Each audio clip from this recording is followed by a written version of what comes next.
না, খুনি থাকবে না, বদমাশ থাকবে না, জালেম থাকবে না, ধর্ষক থাকবে না, মাতখোর থাকবে না, চাঁদাবাজ থাকবে না।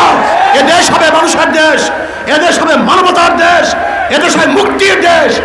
আজও স্বাধীনতার পরে বাংলাদেশের মানুষ যদি এক মুঠা খাদ্যের জন্য ডাস্টবিনে কাক গরুর সাথে লড়াই করে, আজকে যদি আমার মা বোন তার ছেলে হারা বাচ্চা হারা শোকে কাঁদতে থাকে, আজকে যদি আমার মা বোন বিধবা হয়, আজকে আমার মা বোন যদি তারা তাদের সন্তান হারার রোগে কাঁদতে কাঁদতে চক্ষু হারিয়ে ফেলে, তার স্বাধীনতা ব্যর্থ হয়েছে, আর একবার আন্দোলন করতে হবে, সংগ্রাম করতে হবে, মানুষকে মুক্তি দিতে হবে, মানুষকে মুক্তি দেবে, অর্থনীতি মুক্তি দিতে হবে, আজকে শিক্ষার মুক্তি দিতে হবে।